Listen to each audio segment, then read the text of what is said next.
Fala aí, queridos, graça e paz, mais uma vez com vocês, compartilhando um pouco da palavra de Deus, nesse momento onde a gente tem desfrutado da sua presença e tem crescido muito, em conhecimento, e eu agradeço muito a Deus por isso. Agradeço também a Deus pela tua vida, que tem sido um propagador aí da palavra de Deus, compartilhando esse canal, compartilhando também as nossas mídias sociais, nossas redes sociais. Se você não é inscrito nesse canal, então se inscreve, curta aí, compartilhe, deixe seu comentário, e esse seu comentário eu sempre tenho lido e tem nos melhorado muito, assim como o canal, e a repercussão que tem tomado. Pessoas têm sido alcançadas e têm sido abençoadas por esse canal. Temos também lá o nosso Instagram, onde teremos esse mês ainda mais uma live aí, onde estaremos tratando um assunto muito legal aí da parte de Deus, com o homem de Deus, e em breve estaremos divulgando aí o nosso cartaz. Tem também lá o nosso Facebook, também o Sem Bíblia, Sem Comida, e tem sido uma bênção aquele canal, sabe? E tem muitas pessoas que têm sido alcançadas também. Então, queria convidar você, a curtir lá no nosso Facebook, nosso Instagram, tá se inscrevendo, compartilhando. E na palavra de hoje iremos aprender um pouco sobre a transfiguração, tá? Então ela se encontra lá no livro de Lucas, capítulo 9, o Evangelho segundo escreveu Lucas, lá no capítulo 9, versículo 28 em diante, que diz assim: cerca de 8 dias depois de proferidas essas palavras, tomando consigo a Pedro, Tiago e João, subiu ao monte com o propósito de orar. E aconteceu que, enquanto ele orava, a aparência do seu rosto se transfigurou, e as suas vestes resplandeceram de brancura. E eis que 2 varões que com ele falavam eram Moisés e Elias, os quais apareceram em glória, e falavam de sua partida, que ele estava para se cumprir em Jerusalém. Pedro e os seus companheiros se achavam com muito sono, mas conservando-se acordado, viram a sua glória e os 2 varões que com eles estavam. E se retiraram antes de Jesus, e disse-lhe Pedro: Mestre, bom é estarmos aqui. Então façamos 3 tendas, uma será tua, outra de Moisés e a outra de Elias, não sabendo, porém, o que dizia. Enquanto assim falava, veio uma nuvem e os envolveu, e encheram-se de medo ao entrarem na nuvem. E dela veio uma voz dizendo: Este é o meu filho eleito. A ele o ouvi. Depois daquela voz, achou-se Jesus sozinho, e eles calaram-se, e naqueles dias a ninguém contaram coisas algumas do que tinham visto. O interessante dessa passagem, que a gente vai falar logo mais, é que a gente vê mais um momento onde Jesus se revela de uma forma diferenciada aos seus discípulos. Então, Jesus, ele tinha vários discípulos, não só os 12 que a maioria, de uma forma geral, conhece, mas para cada discípulo, Jesus, ele proporcionou um nível diferenciado, vamos assim dizer, de revelação. A gente vê vários relatos na Bíblia onde alguns discípulos Jesus mandou de 2 em 2 e eram mais de 70.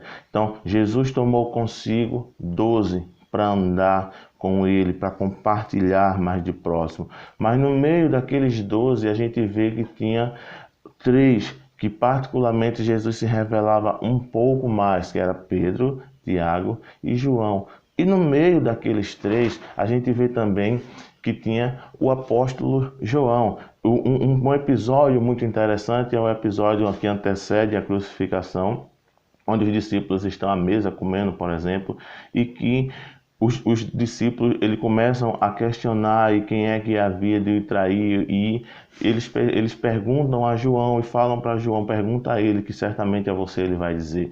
Então, a gente vê muitas vezes que nós, como discípulos de Cristo, muitos discípulos também vão ter, de fato, esse mesmo nível, um diferenciado, vamos assim dizer, com Deus, com Jesus Cristo. Jesus amou todos. A Bíblia diz que, tendo amado todos, o amou até o fim. Mas no que diz respeito à revelação, à intimidade e a compartilhamento, Jesus teve sim níveis diferenciados com cada discípulo. Não porque ele preferiu mais um em detrimento de outros, mas sim porque uns buscaram mais, se entregaram mais do que outros. E isso, da mesma forma, acontece na nossa vida. Nós todos fomos amados por Cristo, mas muitas vezes tem pessoas que têm níveis diferenciados, vamos assim dizer, em Deus. Existem pessoas que se entregam mais à vontade de Deus do que outras. Todos são amados, mas alguns alcançam mais oportunidades e buscam e têm mais níveis diferenciados em Deus. Sim, sabe? Isso é muito normal, isso é muito natural. Então, cada um, eu tenho certeza que está num nível de caminhada diferenciado em Deus.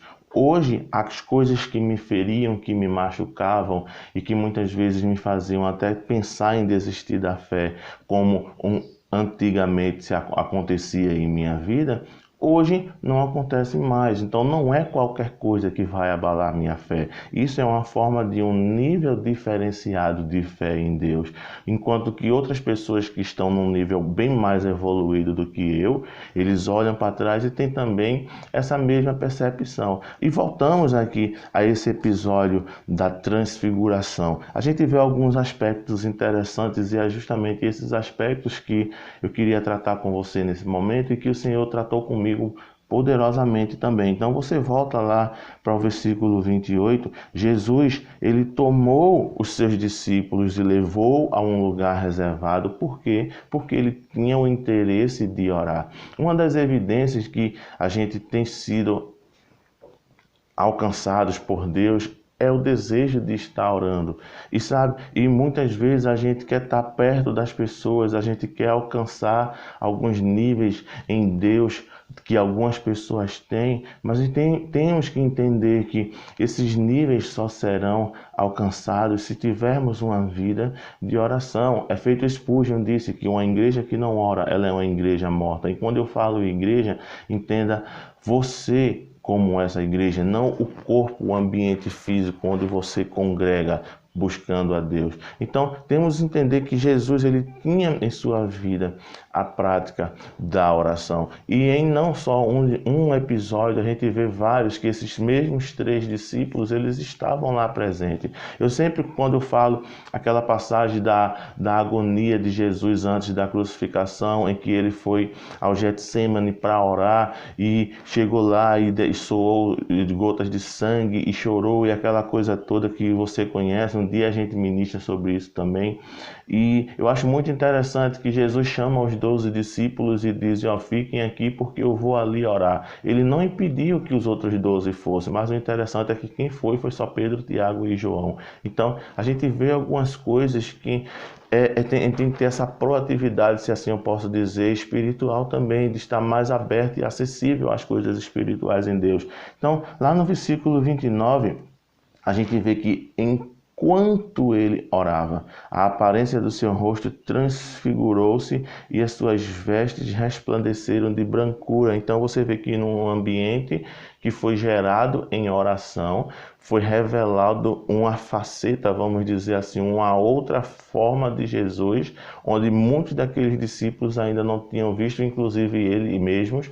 Então a gente vê que quando a gente tem essa vida de oração, essa vida na prática de oração, de certa forma, se assim eu posso dizer, a nossa vida também ela é transfigurada, a nossa vida ela é transformada pelo ambiente que é gerado em oração. A gente passa a viver uma outra forma de vida, a gente passa a ter uma outra concepção da realidade. E a gente vê que no versículo 30 há aparições de Moisés e de Elias e que apareceram lá naquela nuvem de glória e após a sua partida vem algo interessante que Pedro, no versículo 12, e os seus companheiros, 32, perdão, no versículo 32, Pedro e os seus companheiros se achavam com muito sono, mas conservaram-se acordados. E em consequência disso, eles viram a glória daqueles 2 varões que com ele estavam. Note uma coisa interessante aqui. Pedro estava com muito sono, seus companheiros com muitos sonos. sono, mas eles lutaram e brigaram contra aquele estado físico que eles estavam naquele momento, e em decorrência disso tiveram toda aquela visão gloriosa. O que é que o Senhor está trazendo para nós aqui nesse momento? Que muitas vezes teremos que lutar contra o nosso cansaço físico, teremos que lutar contra todas as circunstâncias para que a gente possa manter esse nível de oração vivo. Eu tenho certeza que muitos às vezes não conseguem manter uma vida prática de leitura da palavra, não é porque não querem, é porque não conseguem fisicamente, às vezes porque estão esgotados. Muitos às vezes não conseguem manter uma vida de oração, se acordar de madrugada para orar, porque estão cansados, não é porque não querem, mas a gente muitas vezes tem que lutar contra essa natureza. E o fruto desse combate entre a nossa carne e o espírito é sempre esse fruto glorioso de você ter níveis de revelações que é um prêmio para aquela luta que você venceu entre a sua carne e o seu espírito. E isso aconteceu também com aqueles discípulos naquele momento. O interessante é no versículo 33, a gente vê que ao acabar aquele momento, ao acabar aquele culto, vamos assim dizer, ao acabar aquele período de revelação, de glória, de mover, de unção do Espírito Santo de Deus, o interessante é que Pedro teve o sentimento natural de chegar e chamar o mestre e dizer assim: ó, mestre, vamos fazer 3 tendas aqui, vamos ficar aqui, é muito bom esse lugar, mestre, está muito boa a presença nesse lugar, então vamos fazer uma tenda. Mas o que eu acho muito interessante no final do versículo 33 é: Pedro não sabia o que dizia, e é isso que eu quero encerrar nesse momento, é que todas as revelações, momentos gloriosos, mover, unção, seja lá qual seja o nome que você dê na sua denominação, na sua igreja, esse mover, ele vai te fazer voltar novamente, descer o monte e ser novamente inserido naquele ambiente para que a obra de Deus também seja manifesta. O que eu quero te dizer é, vamos pensar pela ótica. Imagine se Jesus decidisse, com a opinião de Pedro, Tiago lá e João, fizesse a tenda e não voltasse mais para os outros discípulos e permanecesse ali em cima. Eu tenho certeza que parte do plano ou até o próprio plano seria corrompido, seria atrapalhado.